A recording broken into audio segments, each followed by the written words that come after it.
Hello everybody, I hope you guys are doing amazing. तो यार this video is very special for those who are giving their MHCT का attempt अभी, right? तो आपका MHCT का attempt is very close and जैसे कि हम लोगों ने CUET के attempt के लिए किया था, right? We made small videos for legal GK वाला portion, है ना? तो जितने लोग इस वीडियो को पहली बार देख रहे हैं, जिन्होंने अभी जस्ट MHCT की प्रेपरेशन शुरू करी है, हम एक बार को फटाफट से गाइड कर देते हैं। तो आज हम लोग यहाँ पे और किसी पार्ट की बात नहीं कर रहे, हम लोग स्पेसिफिकली लीगल की पार्ट की बात कर रहे हैं, ठीक है। We are not talking about English, we are not talking about something else, we are talking specifically about legal वाला पार्ट, ठीक है। अब ये जो आपका MHCT में लीगल वाला पार्ट आएगा, जहां पे दो तरीके के क्वेश्चन आते हैं, राइट। सो जो भी ये वीडियो को पहली बार देख रहा है या इस कोर्स के बारे में या अभी जस्ट तैयारी शुरू करी, प्लीज रिमेंबर दैट दो तरीके के क्वेश्चन आते हैं। एक आपका प्रिंसिपल फैक्ट बेस्ड क्वेश्चन आता है और दूसरा आपका जीके बेस्ड क्वेश्चन आता है, ठीक है। नाउ जितने CUET के एग्जाम दिए हुए वाले बच्चे हैं, इनको प्रिंसिपल फैक्ट बेस्ड की आदत नहीं होगी। रीजन बीइंग कि इनको सिर्फ लीगल जीके बेस्ड क्वेश्चन आते हैं, right, which is easy to solve. बहुत समय नहीं लगता है वो करने के लिए। बट MHCT में लीगल वाले पार्ट में आपका प्रिंसिपल फैक्ट बेस्ड क्वेश्चंस भी आते हैं और आपके लीगल जीके के क्वेश्चंस भी आते हैं, ठीक है। We have to prepare the board. Now the question that we have always in front of us is, ma'am legal GK से कितना आएगा, मतलब उसका कितना वेटेज एग्जाम में, and ma'am principle fact based question के एग्जाम में कितना weightage, right. Now it is not possible for you और anybody else to decide even if you look at the paper pattern कि जीके ज्यादा आएगा या आपका प्रिंसिपल फैक्ट बेस्ड क्वेश्चन ज्यादा आएगा, ठीक है। अच्छा, प्रिंसिपल फैक्ट बेस्ड क्वेश्चन क्या होता है, एक लीगल फैक्ट प्रिंसिपल दे देंगे, they will give you a scenario, will give you 4 options, आपको प्रिंसिपल उस फैक्ट में अप्लाई करना है, then you have to give the answer, ठीक है। तो अब अगर अपन ये डिसाइड करने जाएं कि मैम जीके का वेटेज ज्यादा है या आपका प्रिंसिपल फैक्ट बेस्ड क्वेश्चन का वेटेज ज्यादा है, तो you can not decide that पहले से कि किसका वेटेज ज्यादा है, ठीक है। कुछ पेपर्स में ऐसा होता है, I am specifically talking about MHCT right now, ठीक है। कुछ पेपर में ऐसा होता है कि आपका प्रिंसिपल फैक्ट का वेटेज ज्यादा होता है, लीगल जीके का कम, ठीक है। कुछ पेपर में ऐसा हुआ है कि legal GK and principle fact 50-50 है। अभी तक हाल फिलहाल में कोई भी पेपर ऐसा हमको नहीं दिखा है जहां पर आपका लीगल जीके वाला पोर्शन बहुत ज्यादा है और आपका प्रिंसिपल फैक्ट बेस्ड वाला क्वेश्चन कम है। तो अगर आप एंड मोमेंट पे प्रिपरेशन कर रहे हो तो आप प्रिंसिपल फैक्ट बेस्ड क्वेश्चन को ज्यादा प्रैक्टिस करना as compare to legal GK question, that is the tip of the day, ठीक है। आज का सेशन शुरू करने के पहले वेरी इंपॉर्टेंट टिप, तो आप लीगल में प्रिंसिपल फैक्ट बेस्ड क्वेश्चन को ज्यादा प्रैक्टिस करना, ज्यादा प्रिपेयर करना। अगर आप एस एकेडमी के मॉक टेस्ट सॉल्व कर रहे हैं तो आपका काम वहां पर हो जाएगा, जीके पे ज्यादा काम नहीं करना, ठीक है। एंड क्योंकि जीके भी पेपर में आने ही वाली है, इसके लिए we are keeping this one session. इसके पहले भी हम लोगों ने काफी सारे सेशन रखे हैं। इनफैक्ट CUET के भी लीगल जीके कई सारे क्वेश्चन जो MHCT में काम आते हैं, वो वीडियोस भी अगर आपके पास समय रहा बिल्कुल देखकर जाना। बट आज will try 40 to 50 quick question revise करने का, जो आप एग्जाम के एक दिन पहले देखकर जा सकते हो। और ये वो लीगल जीके के इंपॉर्टेंट क्वेश्चन है जो आपके फैक्ट प्रिंसिपल बेस्ड वाले जो क्वेश्चन है उनसे रिलेटेड भी है, प्लस इनसे ज्यादा सवाल जवाब क्वेश्चन में ज्यादा होता है, ठीक है। वी हैव ट्राइड कि जो रिपीटेड क्वेश्चंस हैं जो एग्जाम में आते हैं उनको हम लोग पहले उठा लें, तो आज हम लोग उन क्वेश्चंस के बारे में डिस्कस करें, राइट। अब यहां पर we'll follow different approach, right, थोड़ी सी डिफरेंट अप्रोच फॉलो करेंगे। ऑल द क्वेश्चन है, क्वेश्चन का एक आंसर है, and you have to learn that, that is all legal GK works, right. Legal GK में समझने का कुछ नहीं होता है, बट जहां जहां पॉसिबल है, जहां जहां प्रिंसिपल्स दिए हुए हैं, रिट दी हुई है और जो एक्स्ट्रा आप लोग सीख सकते हैं, will do that. So it's a request, before you are मतलब before you start continuing this session, या आप आगे बढ़ना शुरू करो, इस वीडियो को प्लीज पॉज करके एक नोटबुक और पेन अपने पास रख लेना। CUET वाले जितने बच्चे उनको ये फंडा मालूम है, आज MHCT की लिए पहली बार अगर आप ये वीडियो देख रहे हैं तो आप प्लीज एक नोटबुक पेन अपने पास रेडी रखिएगा। ऑल्दो इंग्लिश पे already we have kept the session, right, वहां पर भी हम लोगों ने क्विक रिवीजन करा था about the most important topics, है ना। तो वैसे ही legal GK specific we are keeping these questions, ठीक है। चलिए शुरू करते हैं। एज आई सेड, कुछ क्वेश्चंस आपके डायरेक्ट आंसर ही होता है, so that does not need any discussion. कुछ क्वेश्चंस में डिस्कशन की जरूरत है नहीं, फिर भी आई विल ट्राई मैक्सिमम जितना आपका यहां पर कवर हो पाए, ताकि यहां से आपको बेनिफिट रहे, एंड इनमें से कोई भी क्वेश्चन फंसा तो you at least know about it, ठीक है। तो कुछ डायरेक्ट क्वेश्चन होंगे जो आपको याद करना पड़ेगा, वो प्लीज ध्यान सुनते जाना। जैसे पहला ही क्वेश्चन आ गया, पहला, dash has been the longest serving speaker of the Lok Sabha with a service tenure of 9 years 10 months and 27 days। इसका कोई ऐसा इनडायरेक्ट आंसर नहीं है, the direct answer is Balram जाकर। लोकसभा के स्पीकर बलराम जाकर ये सबसे लंबा 9 साल तक लोकसभा के स्पीकर रहे थे, and a very important question. तो इसका आंसर आप इनडायरेक्टली घुमा फिरा के कुछ भी नहीं लिख सकते हो, इट्स बलराम जाकर, ठीक है। नेक्स्ट आते हैं, The first Indian permanent judge to International Court of Justice, a very important question. In fact, इसके बारे में हम लोगों ने चर्चा पहले भी करी है, ठीक है, इसके बारे में कुछ चर्चा हम लोगों ने पहले भी करी है, ठीक है। तो ये क्या थे, बहुत इंपॉर्टेंट क्वेश्चन है ये।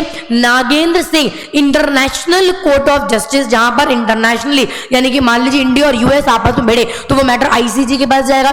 तो इंटरनेशनल कोर्ट ऑफ जस्टिस में फर्स्ट इंडियन जो परमानेंट जज बन के वहां पर बैठे थे, that was Nagendra Singh, and this is a very important question.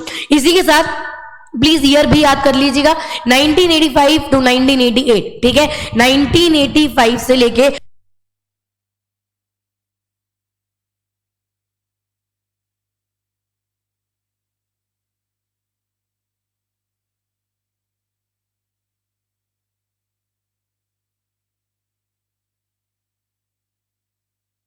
चलिए। सो 1985 से लेके 1988 तक प्लीज ये भी वहां पर लिख के मार्क कर लीजिएगा, क्योंकि अपन पढ़ ही रहे हैं तो एक और जीके क्वेश्चन वहां पर ऐड कर लेंगे, तो I don't think so there is any harm, ठीक है।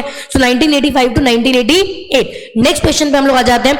What is the doctrine of law that prescribes an agreement to be void in the event of impossibility of an act of the act called. उस doctrine को क्या बोलते हैं? अब यहां पे समझना क्वेश्चन क्या पूछ रहा है, आपसे पूछ रहा है, मान लीजिए हम दोनों के बीच में एक अग्रीमेंट हो गया है, ठीक है, अग्रीमेंट हुआ था, but now it is impossible to perform that agreement, यानी कि आपको अग्रीमेंट का इंप्लीमेंट हो पाना इट्स इम्पॉसिबल, ये नहीं हो पाएगा, है ना। तो जिस कंडीशन पर अग्रीमेंट हुआ था, now the performance of that condition has become impossible, वो परफॉर्म नहीं हो पाएगा, ठीक है। तो उसको हम लोग कहते हैं डॉक्ट्राइन ऑफ फ्रस्ट्रेशन। जिस कंडीशन पे अग्रीमेंट हुआ है, अगर वो अब कंडीशन फुलफिल नहीं हो सकती है तो उसको हम लोग कहते हैं doctrine of frustration. But as I said, क्योंकि यहाँ पे 3 डॉक्ट्राइन आपको और दी है, एब्सोल्यूट लायबिलिटी भी दी है, आपको क्वांटम मेरिट भी दिया है, डॉक्ट्राइन ऑफ रेस जुडिकाटा भी दिया है, तो शॉर्ट में इसको भी हम लोग लिख लेते हैं, है ना। डॉक्ट्राइन ऑफ फ्रस्ट्रेशन तो आपको एज इट इज यहाँ पे दे ही दिया, prescribes an agreement to be void in the event of impossibility of the act. जिस पर्पस पे, जिस कंडीशन पे अग्रीमेंट हुआ है, अगर उसका परफॉर्म होना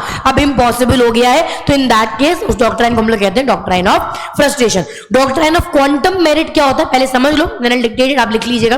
डॉक्ट्राइन ऑफ क्वांटम मेरिट क्या होता है, अगर किसी ने काम करा है तो उस काम का पैसा उसको मिलना चाहिए इररिस्पेक्टिव अग्रीमेंट हुआ है नहीं हुआ है, ठीक है। I give you very fair example, अगर आज मैंने अपने घर में एक प्लम्बर बुलाया, प्लम्बर पाइप या कुछ भी ठीक करने के लिए, नल ठीक करने के लिए, एंड अगर वो प्लम्बर मुझसे पैसे मांगता है, तो हम ये नहीं कह सकते कि मेरे और आपके बीच में किसी भी तरीके का कोई अग्रीमेंट नहीं हुआ था, because that is not something that is valid, ठीक है। वैलिड नहीं है बोलना कि मेरे और आपके बीच में कोई भी अग्रीमेंट नहीं हुआ था, ठीक है।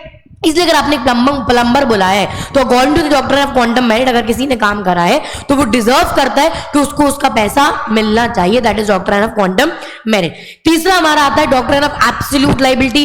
टॉर्ट्स के कंसेप्ट के अंदर एक बड़ा इंपॉर्टेंट प्रिंसिपल होता है डॉक्ट्राइन ऑफ एब्सोल्यूट लायबिलिटी। एक चीज और यहां पे याद रख लीजिएगा, सीयूईटी में ये क्वेश्चन रिपीटेडली हम लोगों ने प्रैक्टिस करा, एमएचसीटी के लिए याद रखना, MC Mehta versus union of India, ठीक है, इससे आया था concept of absolute liability, and Rylands versus Fletcher से आया था कंसेप्ट ऑफ स्ट्रिक्ट लायबिलिटी, ठीक है। तो पहले स्ट्रिक्ट लायबिलिटी आया था रायलन वर्सेस फ्लेचर से, एंड इसके बाद डॉक्ट्राइन ऑफ एब्सोल्यूट लायबिलिटी आया था MC Mehta versus union of India से। मैम क्यों आया था?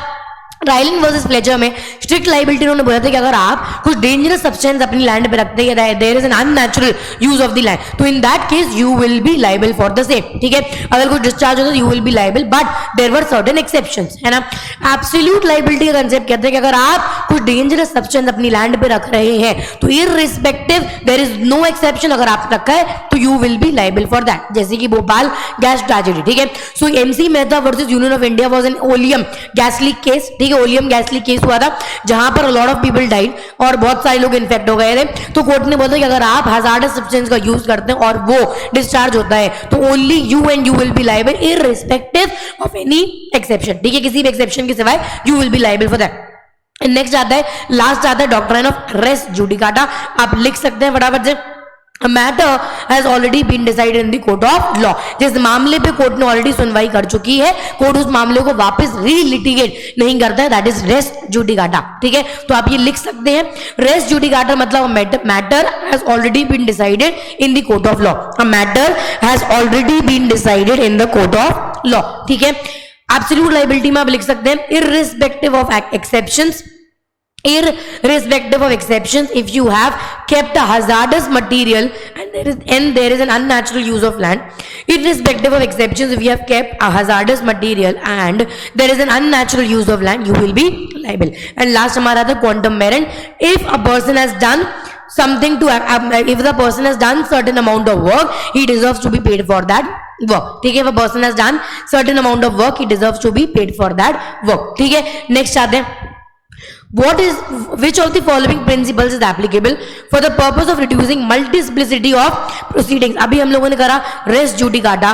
जब एक मामले पर ऑलरेडी डिस्कशन हो चुका है, कोर्ट सुनवाई कर चुका है, तो सेम मामला सेम मैटर कोर्ट वापस सुनवाई नहीं करता है because of the principle of res judicata. ठीक है, किस वजह से? Because of the principle of res judicata. ठीक है, चलिए नेक्स्ट आ जाते हैं. The Latin phrase caveat emptor is counter concept to which Latin maxim? ध्यान समझना, caveat emptor करके एक maxim होता है which is very important. ठीक है, please remember that caveat emptor अगर आप लिख रहे हैं तो साथ साथ लिखिएगा.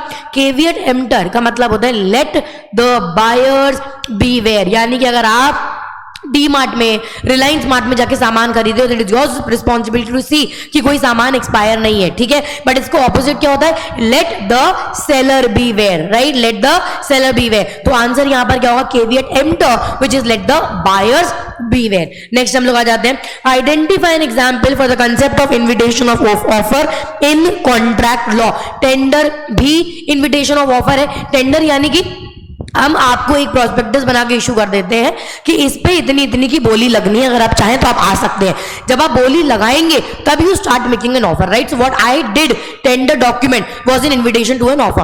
कैटलॉग जो आप देखते हो, मैगजीन कैटलॉग देखते हो, अगर आप इंडिगो की फ्लाइट में ट्रैवल करे होंगे, इंडिगो की फ्लाइट में आपको कैटलॉग दिखता है ना, that is an invitation to an offer. फिर आप ऑफर करोगे, वो एक्सेप्ट करेंगे और आपको प्रोडक्ट प्रोवाइड करेंगे. सो टेंडर और कैटलॉग दोनों क्या है? Invitation to an offer. It is not an offer, है ना. Advertisement is an invitation to an offer. Please remember that कि offer और invitation to an offer क्या है. ठीक है, तो टेंडर और कैटलॉग दोनों आपका इन्विटेशन टू एन ऑफर है. तो आंसर हमारा क्या हो जाएगा? Both A and B. Next आता है novation of a contract. Novation का मतलब होता है पुराने टर्म्स जो थे वो थे, अब उनको चेंज कर नया टर्म्स हैव बीन इंट्रोड्यूस्ड या नया कॉन्ट्रैक्ट हैज बीन इंट्रोड्यूस्ड. ठीक है, प्लीज रिमेंबर दैट. नोवेशन का मतलब क्या होता है? नाम से याद हो जाएगा. नोवेशन मतलब समथिंग न्यू. हम बोलते हैं इनोवेशन. राइट, इनोवेशन का मतलब क्या होता है? कुछ नया. सो नोवेशन का मतलब क्या होता है? कुछ नया. चलिए ऑप्शन देखते हैं. Renewal of the original contract. Renewal यानी कि जो पुराने टर्म्स थे उसी को वापस रिन्यू कर दिया, आप नया कुछ नहीं लाए. राइट, ऑल्टरेशन ऑफ कॉन्ट्रैक्ट नहीं होगा. Substitution of new contract in the place of the original contract. हम दोनों के बीच में अग्री कुछ हुआ था, but now I have realise कि इसका कोई फायदा नहीं हो, so I have changed the terms of the contract. इसको हम लोग कहते हैं नोवेशन. इसको हम लोग क्या कहते हैं? नोवेशन. तो नोवेशन का मतलब क्या होता है? Changing the existing terms of the contract. जो ऑलरेडी एग्जिस्टिंग है उसको चेंज करने को हम लोग नोवेशन कहते हैं. नेक्स्ट आ जाते हैं. Which of the following is not recognized as an admissible evidence under the Indian Evidence Act 1872? Oculatory evidence या आपका आंखों से देखा, मतलब आपका डॉक्यूमेंट्री एविडेंस. राइट, ये सब आपका इंडियन एविडेंस एक्ट के अंदर एविडेंस माना जाता है. तो एक बार यहाँ पे देख लेते हैं. Corroborative evidence is an evidence. Hearsay evidence, सुनी सुनाई बात कभी भी कोर्ट में एज एन एविडेंस नहीं आती है. ठीक है, अगर आपने कोर्ट में गवाही दी, कोर्ट ने आपसे पूछा कि ये आपको कैसे पता, आपने बोला कि मैंने सुना है, मैंने कहीं पर इसको सुना है. तो सुनी सुनाई बात आप कोर्ट में नहीं बोल सकते until and unless you can corroborate it with some kind of evidence. जब तक आप अपनी बात प्रूफ करने के लिए कोई एविडेंस नहीं रख रहे तब तक वो बात प्रॉपर नहीं मानी जाएगी. डॉक्यूमेंट्री एविडेंस होता है. ओरल एविडेंस यानी कि हम आके अगर आपको गवाही देते तो ये भी होता है. राइट, तो ultimately answer would be here से एविडेंस, क्योंकि सुनी सुनाई बात का कोई सर पैर नहीं होता है, तो कोर्ट एज एन एविडेंस इसको एक्सेप्ट नहीं करती है. नेक्स्ट हम लोग आ जाते हैं. The tenure of protection available to copyright owner extends to. Now since we are talking about copyright, थोड़ा आईपीआर के बारे में बात कर लेते हैं. कॉपीराइट क्या है? Copyright is basically an intellectual property right. ठीक है, प्लीज रिमेंबर आईपीआर के अंदर 5 चीजें सबसे इंपॉर्टेंट है. ट्रेडमार्क, पेटेंट, कॉपीराइट, जीआई यानी कि ज्योग्राफिकल इंडिकेशन, एंड 5वां आपका डिजाइन. ठीक है, 5 चीज सबसे ज्यादा इंपॉर्टेंट है. Copyright, trademark, patent, design and geographical indication. Paper में हमारे लिए क्या इंपॉर्टेंट है? 3 ही चीज है, कॉपीराइट, ट्रेडमार्क एंड आपका पेटेंट. ठीक है, अब ये जो कॉपीराइट है, ट्रेडमार्क एंड पेटेंट, ये होता क्या है? Patent is there to protect your invention. तो मान लो आज मैंने कोई नया फॉर्मूला बना, जैसे मैंने कोविड की वैक्सीन बनाई, मुझे पेटेंट मिलेगा, ठीक है। मैंने अपनी एक ब्रांड खोली, एक लोगो बनाया, जैसे मैकडॉनल्ड्स का एम, ठीक है, मुझे ट्रेडमार्क मिलेगा। मैंने आज कोई नॉवेल लिखी, राइट, या मैंने कोई म्यूजिक बनाया, तो मुझे कॉपीराइट मिलेगा, ठीक है। ये बात बराबर है, ठीक है। अब ये जो आपको कॉपीराइट रजिस्ट्रेशन वगैरह मिलता है, इनका एक टर्म पीरियड है। टर्म पीरियड क्या है? कॉपीराइट लाइफ टाइम, यानी कि जब तक आप हो तब तक, प्लस आपके मरने के बाद 60 इयर्स, यानी कि लॉन्गेस्ट पीरियड, ठीक है। आप जब तक जिंदा हो तब तक, प्लस आपके मरने के 60 इयर्स बाद तक आपके पास प्रोटेक्शन होता है। यानी कि प्रोटेक्शन, यानी कि अगर किसी को भी यूज करना है तो आपकी परमिशन के बिना नहीं कर पाएगा। दैट्स नंबर 1, ठीक है। दूसरा हमारा आता है ट्रेडमार्क। ट्रेडमार्क में रजिस्ट्रेशन आपको 10 ईयर्स तक मिलता है, 10 साल बाद you have to renew it again, ठीक है। जो भी आपने मार्क बनाया 10 साल बाद आपको रिन्यू करना है, राइट। नेक्स्ट हमारा आता है पेटेंट। पेटेंट क्या है? 20 ईयर्स के लिए आपको क्या मिलता है? पेटेंट मिलता है, ठीक है। 20 साल के लिए आपको क्या मिलता है? पेटेंट मिलता है, राइट। सो कॉपीराइट आपका लाइफ टाइम प्लस 60 है, ट्रेडमार्क आपका 10 ईयर्स है, पेटेंट आपका 20 ईयर्स है। तो यहां पे answer would be 60 years plus lifetime of the copyright होना, ठीक है। नेक्स्ट आ जाते हैं, the doctrine that is applied in cases where a contract is void by reason of unlawful object that the parties were unaware is called as,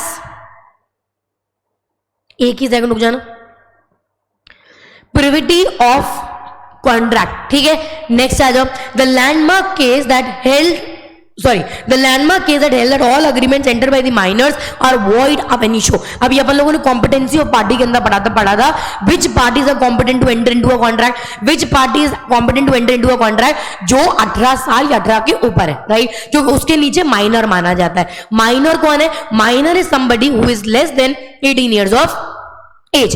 कोई भी इंसान जो 18 साल की उम्र के नीचे है उसको हम लोग माइनर कहते हैं, right. So anybody and everybody who is less than 18 years of age, उसको हम लोग क्या कहते हैं? माइनर कहते हैं। आपसे पूछ रहा है कि ये डिसीजन कहां पर आएगा, किस केस में से डिसाइड हुआ था कि 18 साल के नीचे वाले बंदे को हम लोग के ऑर्डर या कॉन्ट्रैक्ट नहीं देंगे? That was Mohori Bibee versus Dharmodas Ghose. Very very very important, Mohori Bibee versus Dharmodas Ghosh. इस केस में कोर्ट ने ऐसा बोला था कि जो भी 18 साल के नीचे है वो कॉम्पिटेंट नहीं है कॉन्ट्रैक्ट एंटर करने के लिए, ठीक है।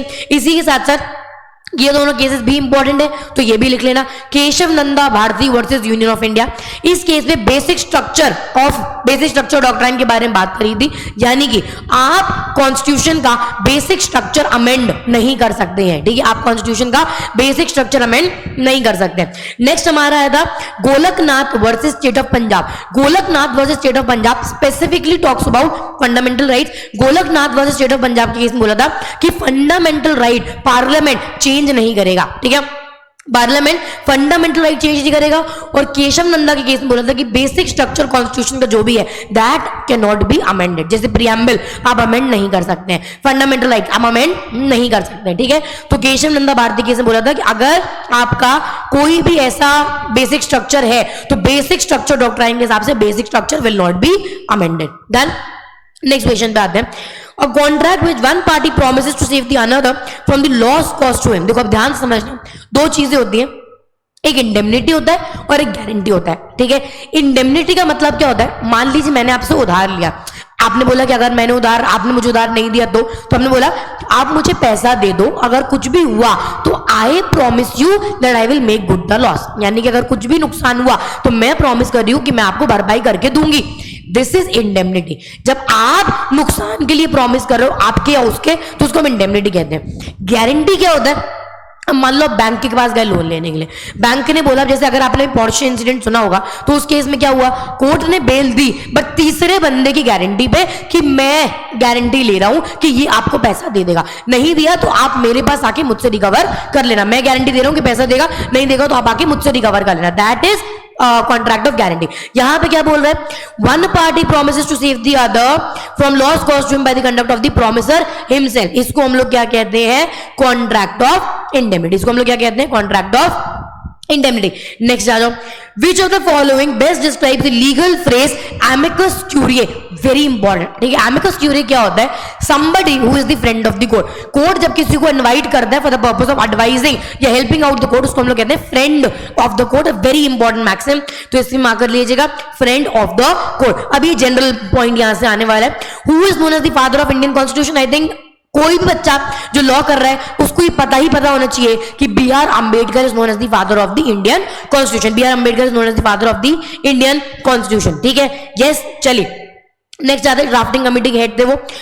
What type of defamation causing injury to the reputation of a person is the permanent form is known as। अच्छा, defamation का मतलब क्या होता है? पहली बात, अगेन टॉट के अंदर आ जाता है, ऑल्दो क्राइम के अंदर भी आता है, बट एमएचसीटी के सिलेबस में क्राइम में नहीं दिया हुआ है, टॉट में दिया हुआ है, ठीक है।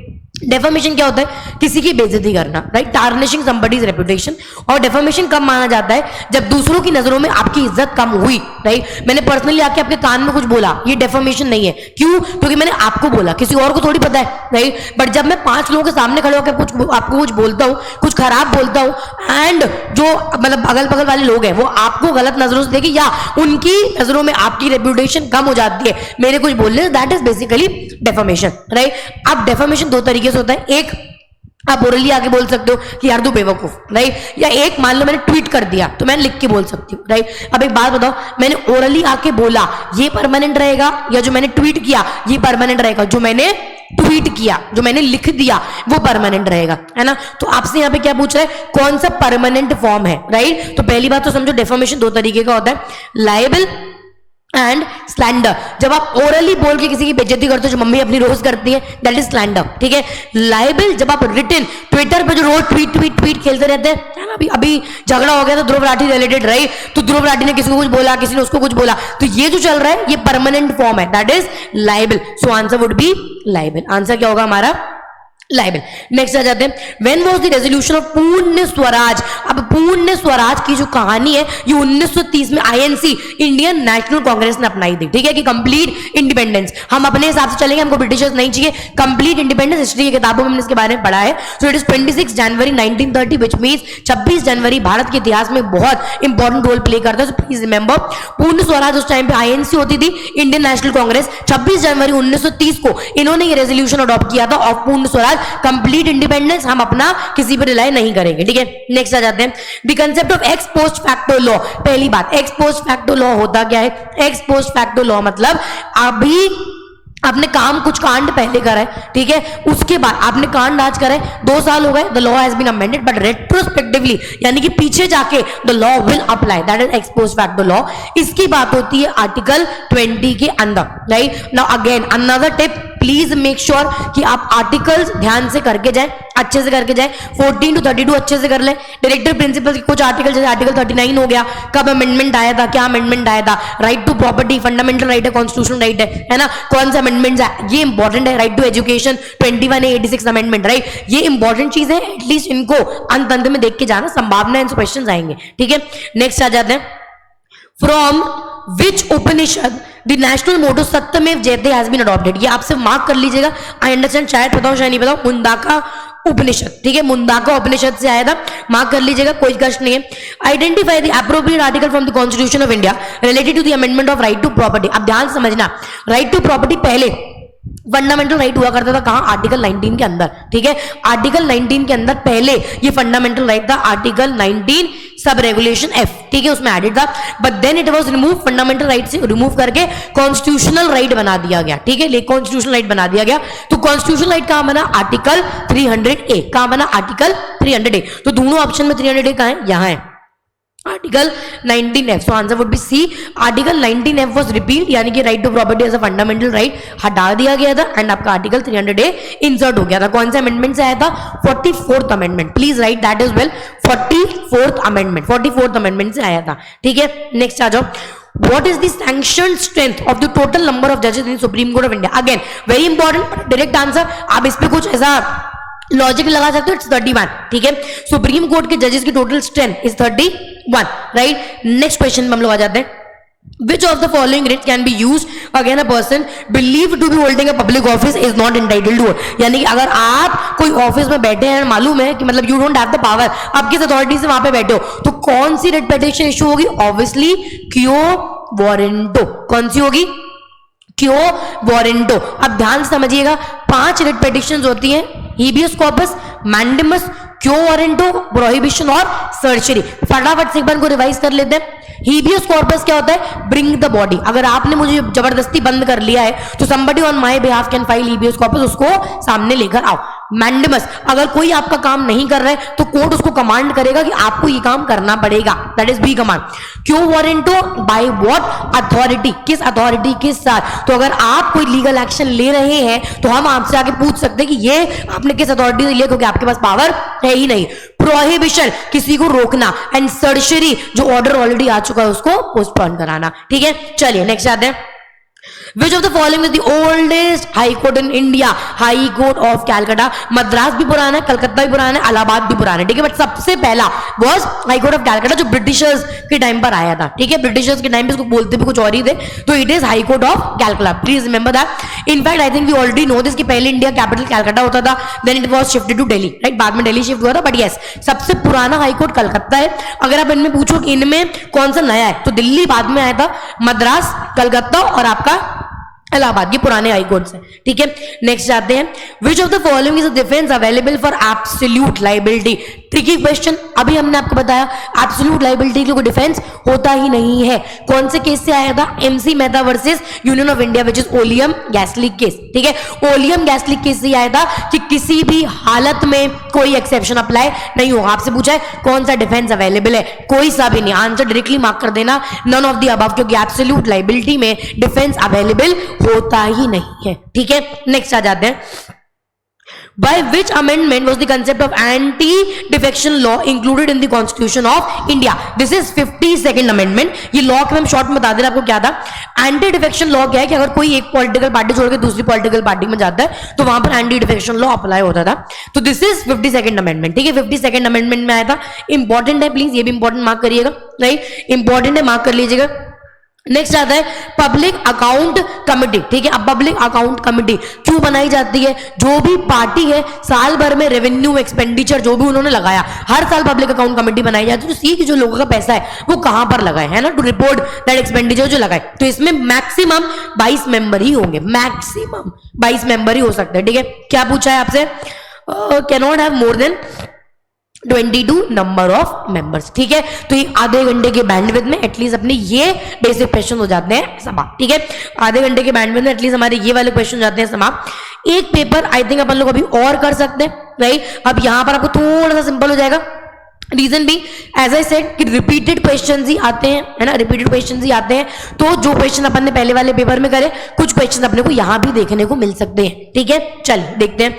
Indian criminal law, criminal law की जहां पर बात आए, तीन मतलब क्रिमिनल लॉज के अंदर 3 चीजें आती हैं, IPC, Indian penal code, Indian evidence act and criminal procedure code. Please remember that, Indian penal code, Indian evidence act and criminal procedure code. So answer would be A. Next आते हैं, one of the remedies for false imprisonment. अब देखो, दिमाग लगाओ, अगर किसी ने आपको जबरदस्ती बंद कर लिया है, ठीक है, मेरी कोई गलती नहीं है, कुछ नहीं है, जबरदस्ती आपने मुझे बंद कर लिया है, मुझे रीजन नहीं बता रहे, लॉजिक नहीं बता रहे, तो अगर आपको बंद कर लिया, परिवार वालों से मिलने नहीं दे रहे, तो कौन सी रिट फाइल होगी? अभी पढ़कर आए अपन, कौन सी रिट फाइल होगी? करेक्ट, हीबियस कॉर्पस, राइट, हीबियस कॉर्पस, यानी कि ब्रिंग द बॉडी, उसको जिसको आपने अंदर करा उसको बुलाओ, मुझे देखना है, जिंदा है, मार दिया, कस्टोडियल डेथ करके भी कुछ होता है ना, व्हाट इफ कस्टडी में आपने मार दिया, क्यों अरेस्ट किया है, we want to know that. तो family can file a writ of habeas corpus कि मेरे बच्चे को लेके आओ, क्यों अरेस्ट किया है, ठीक है, that is, so answer would be habeas corpus. Next आते हैं, Which of the following is not a valid defense? देखो भाई, वॉलेंटाई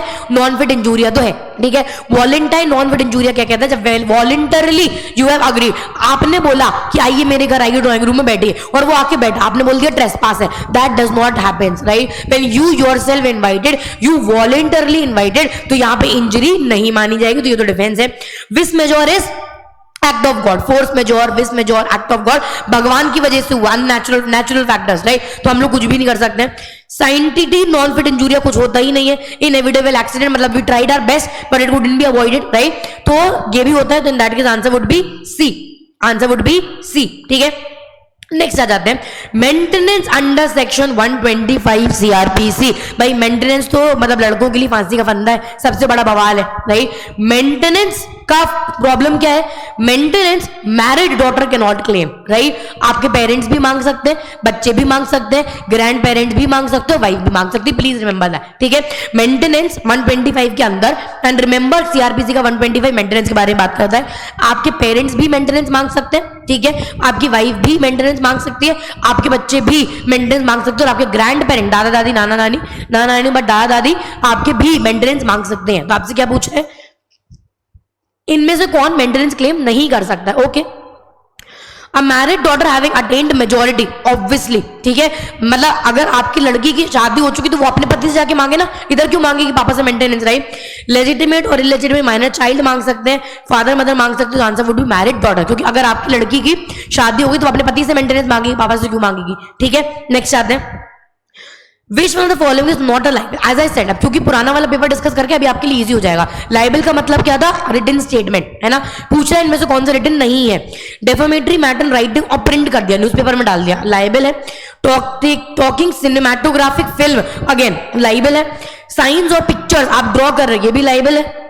जेस्चर अगर आप दे रहे हो तो ये लाइबल नहीं है, क्योंकि libel is something that you have written. Right, so answer would be D. Criminal procedure code provides the procedure to be followed.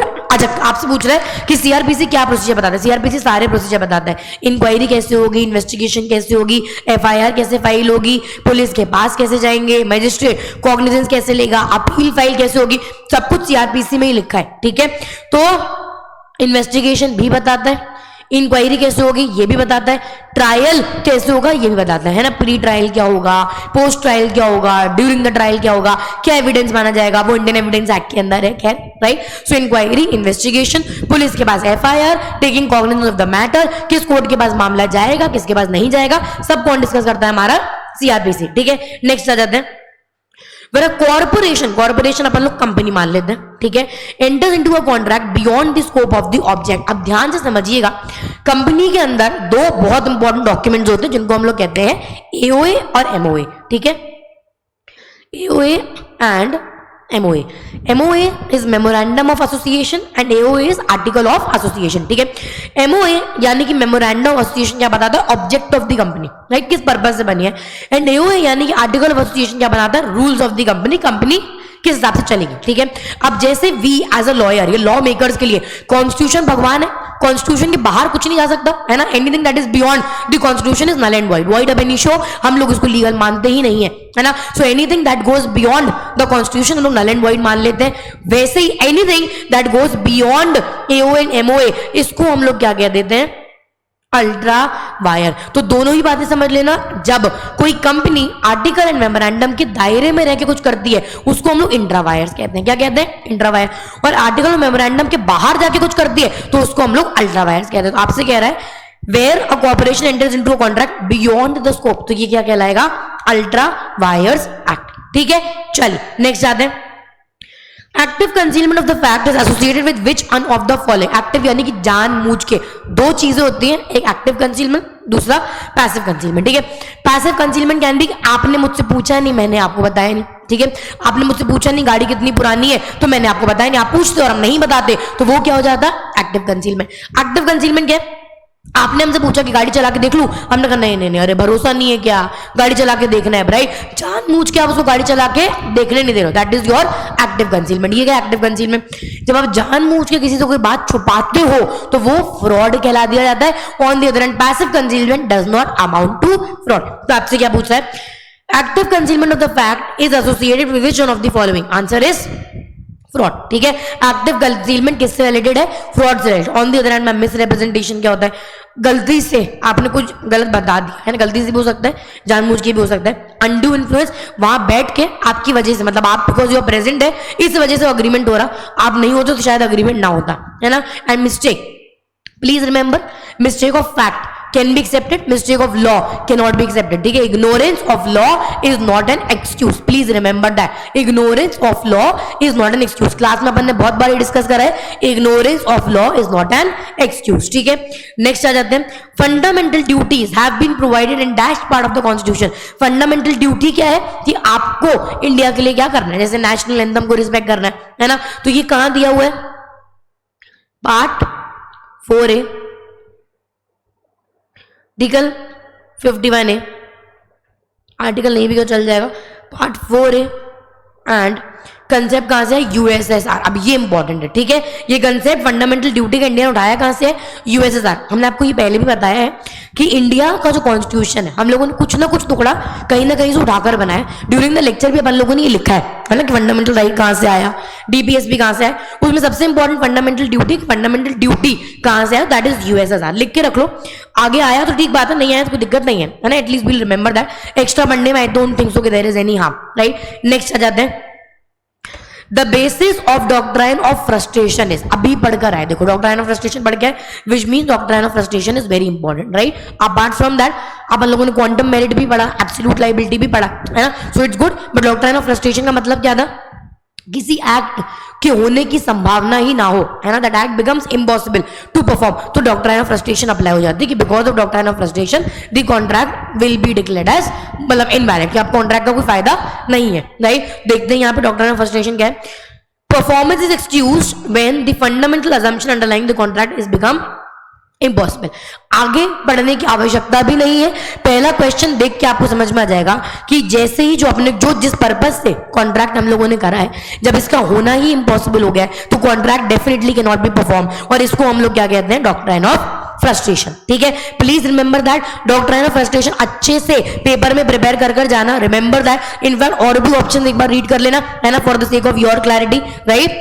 तो एक बार ये ऑप्शन भी रीड कर लेना, I think then we are good to go, ठीक है। So very important, please mark this as important. Next आ जाते हैं, For how long can the president's rule in a state impose initially? State emergency के बारे में अपन लोगों ने पढ़ा था, है ना, स्टेट इमरजेंसी के बारे में पढ़ा था, जिसको हम कहते हैं प्रेसिडेंट रूल। जब किसी स्टेट गवर्नमेंट कोलैप्स कर जाती है, मशीनरी कोलैप्स कर जाती है, तो वहां पर गवर्नर प्रेसिडेंट को बोल देता है कि यहां पर प्रेसिडेंट रूल लगा दीजिए। तो ये कितने दिन तक रहता है, 6 महीने तक, ठीक है। कितने दिन तक रहता है, 6 महीने तक, ठीक है। नेक्स्ट आ जाओ, ex post facto laws are laws with, अभी अपन लोग पढ़कर है, राइट, रेट्रोस्पेक्टिव इफेक्ट। प्रोस्पेक्टिव यानी कि आज के बाद से अप्लाई होगा, है ना, तो आज अगर लॉ में कोई अमेंडमेंट आ जाता है वो आज के बाद से अगर कुछ हो उस पर अप्लाई होगा। रेट्रोस्पेक्टिव यानी कि जो ऑलरेडी हो चुका है उस पर भी अप्लाई होगा, ठीक है। Anything and everything that is already done उस पर भी अप्लाई होगा। तो एक्स पोस्ट फैक्टो क्या है, रेट्रोस्पेक्टिव इफेक्ट, जो ऑलरेडी हो चुका है उस पर भी अप्लाई होगा, ठीक है। नेक्स्ट आ जाते हैं, कैपिटल पनिशमेंट में बी अवॉइडेड बाय, पहली बार कैपिटल पनिशमेंट होता क्या है, फांसी की सजा, है ना, मतलब आपकी जान ले लेना, फांसी की सजा, that is death penalty, right. So capital punishment का मतलब क्या होता है, डेथ पेनल्टी, राइट। दूसरी बात, throughout the world capital punishments are not very much promoted, ठीक है, मतलब हर कोई इतना ज्यादा पुश नहीं करता है डेथ पेनल्टी के लिए। इनफैक्ट अगर आप देखोगे तो भारत में भी ऐसे बहुत सारे केसेस नहीं हुए हैं जहां पर डेथ पेनल्टी दी गई हो, है ना, very rarely it has happened जहां पे बहुत ज्यादा डेथ पेनल्टी दी गई हो या डेथ पेनल्टी के बारे में बात हुई हो। जैसे निर्भया का केस हुआ था, अजमल कसाब का केस हुआ था, देन आपका अफजल गुरु का केस हुआ था, है ना, इन केसेस में डेथ पेनल्टी सुनाई गई थी, बीच में इक्के दुक्के होंगे, बट बहुत फ्रीक्वेंटली डेथ पेनल्टी आपको नहीं सुनने मिलेगी, because we don't entertain that, right. Now अगर हम लोग कोर्ट की हायरार्की की बात करें, राइट, तो सबसे ऊपर सुप्रीम कोर्ट, इसके नीचे हाई कोर्ट, और इसके नीचे ध्यान से समझना, ठीक है, supreme court, high court and then lower level पे 2 तरीके के कोर्ट्स होते हैं, सिविल कोर्ट और क्रिमिनल कोर्ट, ठीक है। अब ये आपके सिलेबस में नहीं है, बट आई बिलीव एक्स्ट्रा पढ़ लेने में कुछ भी नहीं जाता है, ठीक है। सिविल कोर्ट का जो हाईएस्ट जज होगा इसको हम लोग क्या कहते हैं, डिस्ट्रिक्ट जज, ठीक है। सिविल कोर्ट का जो हाईएस्ट जज होगा उसको हम लोग क्या कहते हैं, डिस्ट्रिक्ट जज, और क्रिमिनल कोर्ट का जो हाईएस्ट जज होगा इसको हम लोग क्या कहते हैं, सेशंस कोर्ट, ठीक है।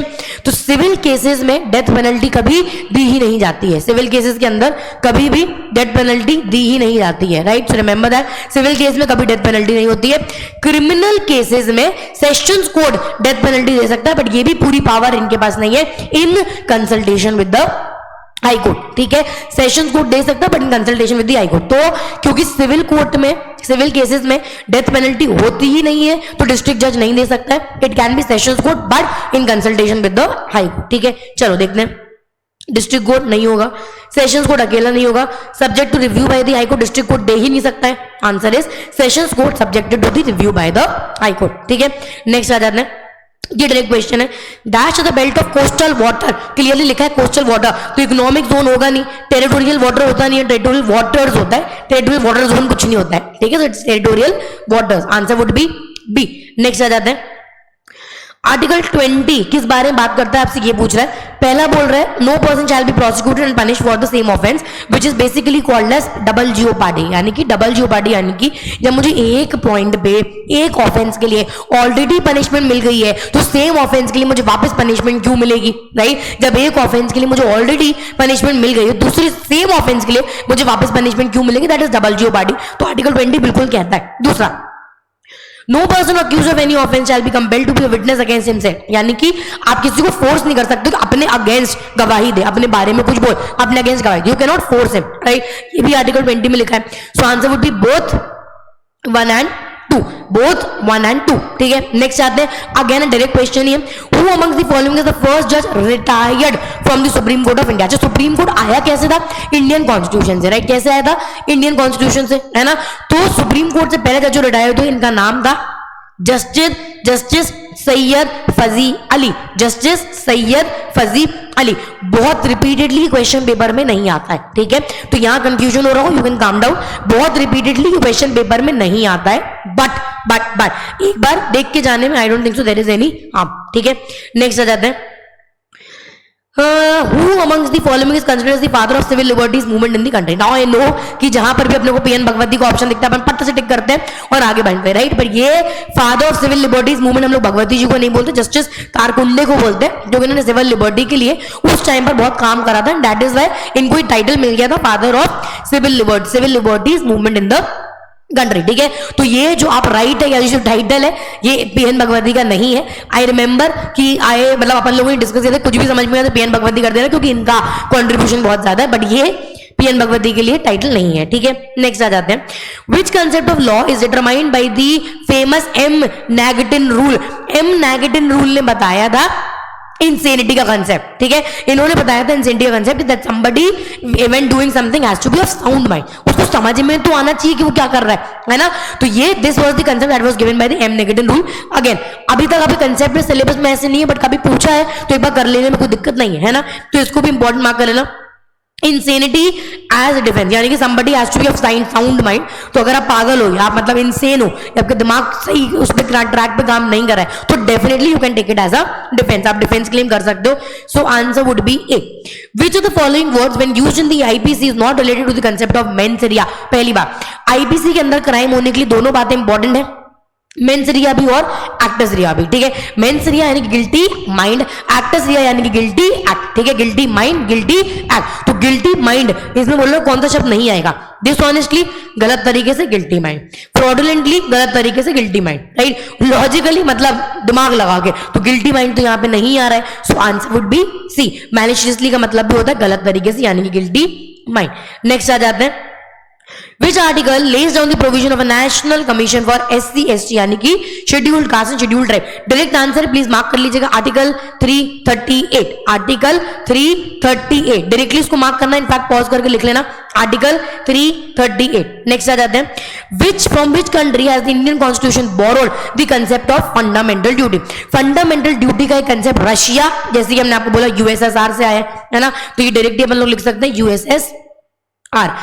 टॉट के अंदर नेक्स्ट क्वेश्चन पे आप आ जाओ. टॉट के अंदर दो कंसेप्ट होते हैं, injuria sine damnum, damnum sine injuria. ठीक है, ध्यान से सुनना, नाम से याद होता है. Injuria sine damnum, where there is injury but no damage. ठीक है, इंजरी यानी कि where there is a legal right has been violated but no damage. अगर लीगल राइट वायलेट हुआ तो एक और प्रिंसिपल लगता है ubi jus ibi remedium, where there is right there is remedy. So injuria sine damnum बोलता है where there is right, मतलब जहां लीगल राइट वायलेट हुआ है, डैमेज नहीं हुआ, फिर भी रिलीफ मिलेगा. बट डैमनम साइन इंजूरिया बोलता है कि there is damage but there is no violation of legal right, damage तो हुआ पर आपका लीगल राइट वायलेट नहीं हुआ, तो इन दैट केस आपको कोई क्लेम नहीं मिलेगा, क्योंकि लीगल राइट लॉ में वायलेट होना जरूरी, जिसको लॉ रिकॉग्नाइज करता है। जब कोई लीगल राइट वायलेट नहीं हो तो we are not going to recognise it, ठीक है। तो यहाँ पे क्या होगा, injurious sine damnum means injury without damage, तो इंजरी यानी कि आपको लीगल राइट वायलेट हुआ है बट विदाउट डैमेज, ठीक है। नेक्स्ट आ जाते हैं, under article 22 subsection 4 of the constitution of India with the exception of certain provisions stated therein, what is the maximum period of detention? Maximum period of detention क्या है? 3 महीना। क्या है? 3 months is the maximum period of detention. As I said, कुछ question direct ही होते हैं तो कोई कष्ट नहीं है, इनको आप डायरेक्टली मार्क कर सकते हो, है ना। सो 3 months मार्क कर लो। The Supreme Court was set up through the Constitution of India, right? तो ये कुछ questions है, एक basic help कि if nothing else, at least आप ये मे बी 1.5 की स्पीड पर लगा के एग्जाम के एक दिन पहले सुनकर जा सकते हो। अगर हमारी किस्मत अच्छी रही और इनमें से कोई क्वेश्चन फंसा, जो कभी कभार फंस जाता है, तो it might help you out, ठीक है। ऑल्सो MHCT का पेपर अलग अलग सेट में आता है ना, कोई अलग सेट देगा, कोई अलग सेट देगा, किसी का अलग सेट ऑफ क्वेश्चन हो, किसी का अलग सेट ऑफ क्वेश्चन हो, किसी में भी आ सकता है। तो अभी as I said, if you are practising तो आप प्रिंसिपल फैक्ट बेस्ड क्वेश्चन पर फोकस ज्यादा करना, एंड लीगल जीके इस तरीके से आप सॉल्व कर सकते हैं। ऑल्सो MHCT के पास्ट ईयर 3 ईयर वाले जो पेपर्स थे, जिसमें ऑब्जेक्शन ट्रैकिंग में जो भी आए थे, अदरवाइज MHCT का पेपर आपको पास्ट ईयर नहीं मिलता है, right.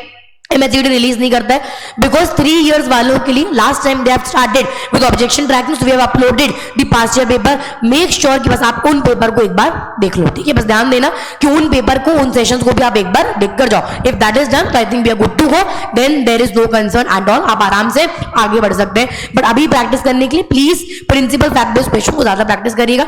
Also there is a session already uploaded on English, जहां पे सबसे इंपॉर्टेंट टॉपिक्स इंग्लिश के वॉइस हो गया, स्पॉट देयर हो गया, टेंस हो गया, दैट हैज बीन अपलोडेड। वो भी एक बार देख लेना तो आपका इंग्लिश भी रिवाइज हो जाएगा, ठीक है। Stay tuned, will come up with some more videos like this, जैसे कि अगले आखिरी 5 दिन में आपको MHCT को कैसे तैयारी करनी है। मीनवाइल जस्ट इंश्योर कि उस वीडियो आने के पहले ये वीडियो करके आपका समाप्त हो गया होगा। Thank you so much, bye bye, take care.